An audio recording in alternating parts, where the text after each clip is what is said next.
Hey guys, today I'm down here in Mullumbimby Patch and I am on an absolute mission. I've had the top off here for the last couple of weeks, and with the rain and the sun and no cover on this area, some of the grass that I had pretty much killed off has started growing back. So today I'm on a mission to get this rotary hoed, some compost into it, some dynamic lifter in it, and then to get the area covered up with some weed matting. So this is Mullumbimby. This half here I have already rotary hoed and pulled out more of the leaves, more of the weeds, and it is starting to look better. So you can see here where the grass is starting to come back because of the nice rain that we've had. So this is just getting really going to start getting out of control really quickly if I don't do something about it. So this half I still haven't done. So the plan is rotary hoeing it, putting, you can see this area is not as dark. So the back corner here is not as dark as this area here is, because this area had a trailer load of compost.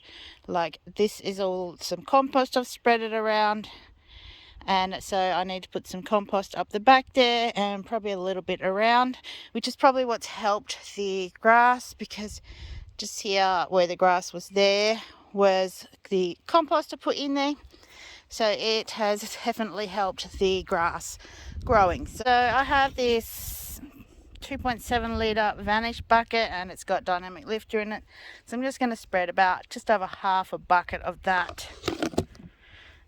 throughout the garden bed, just to help encourage worms, and it'll break down and give some more nutrients back to the soil. So I've then got these here.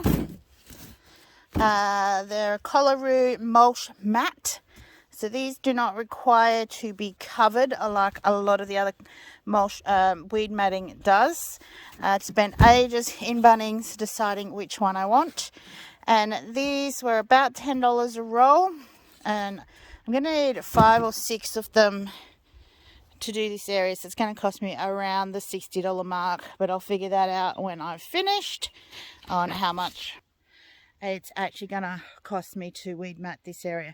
But I really think in the long term it is definitely going to be well worth spending the money on the weed matting,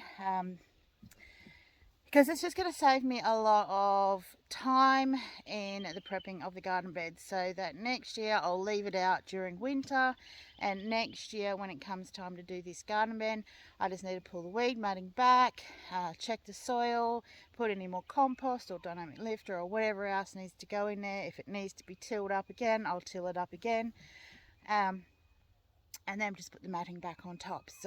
And that should also help reduce the amount of bugs coming up and eating my vegetables, because this is my pumpkins and watermelons are going in here. So I think that will help with that as well, and it'll just help me be able to see how the plants are doing. And last year I just had such a mess in here. I found it very hard to actually find the fruit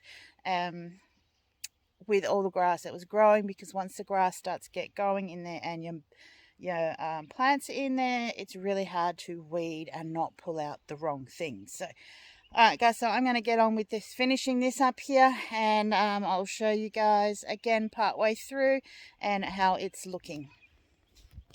Welcome to Little Patch. My name's Kim, and if you ever wanted to learn how to grow, preserve and use your own food, you're in the right spot. This community is here to help you guys learn how to do that. So hit the subscribe button to keep up to date with all the new videos that are going to be coming out over this coming season, and we will see you out in the garden, in the kitchen, in the pantry, or wherever we happen to be today. Okay, so I'm getting there with Mullumbimby Patch now. I'm a little annoyed. The flies are driving me insane. The sun keeps coming in and out, so I don't know whether to wear my glasses or to wear sunglasses. Oh, it's just annoying. But I'll show you where I'm at with melon ball patch.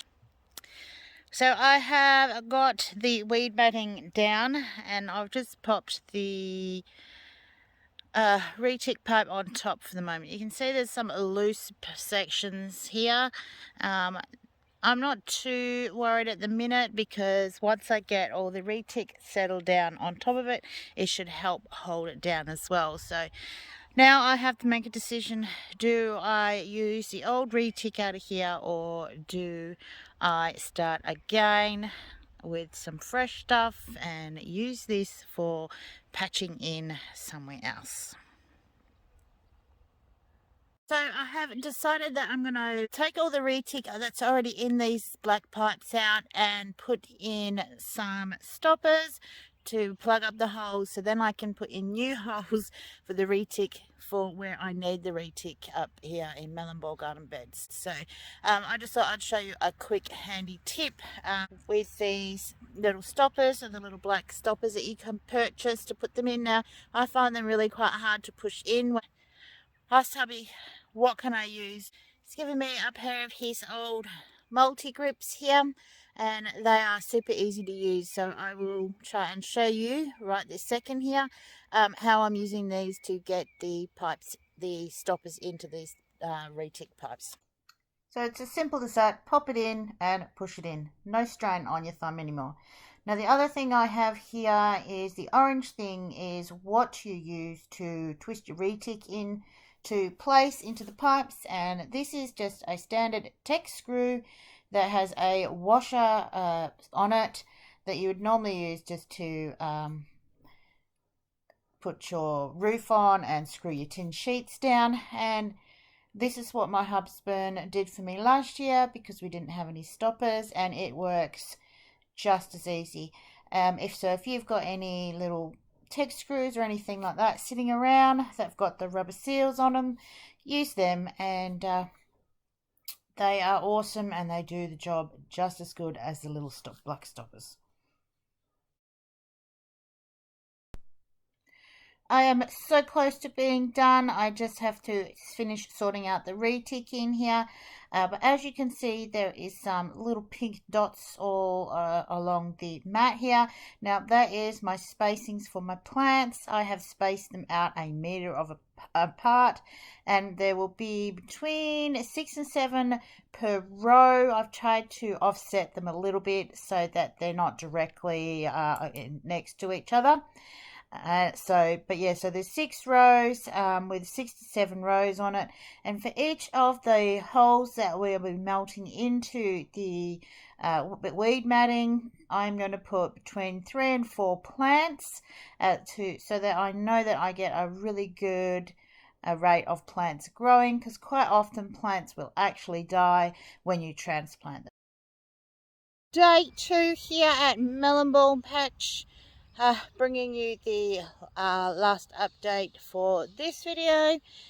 It is done. You'll see the rocks here. They are holding down some of the new pipes that are in here. The new pipes, because they recoil, I've had to put the boulders on them to hold them down. But you'll see I've got in each of the individual holes, I have a small little fountain retic thingy. I'm not really sure what you call them. Some of them are running better than others. Some of them are a little bit just dribbling, but I'm happy with them to be dribbling because I know that water then is going kind of where I want it to. Now this weed matting is supposed to be permeable, and water's supposed to go through it, but I'm not too sure about that. But we will just see over time.